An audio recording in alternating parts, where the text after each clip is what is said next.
All right, what's up, drivers? Hey, here we go, right? So we made it into Denver relatively unscathed. We knew there was going to be a storm on Wednesday here, right? Today's Wednesday, and we got some bad weather, right? And so the thing is, we made it into Denver pretty much unscathed. Are we going to be able to make it out? Now, it is a little bit harder to drive a truck in the wintertime that's empty. It's true. But you just got to take things slow and do all the pre-trip. You got to pre-trip probably twice.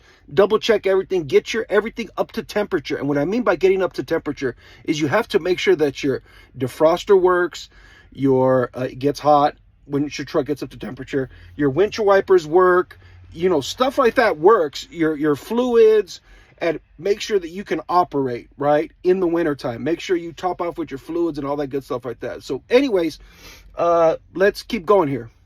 Check it out. We're going to go outside. So there you go. Our truck is warm, up to temperature pretty much. We checked our windshield wiper fluid. We our windshield's clean.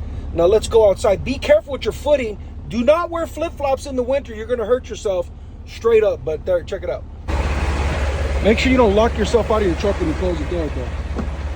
There you go. See, we kicked all our tires and everything, and you got a bunch of snow, but this will all blow off. Now the last thing to check is to make sure that your brakes are not locked up. Now these are all disc brakes. I have disc brakes all along the whole truck, so that hasn't been an issue with me so far. But anyways, we check our lights, wipe it all down.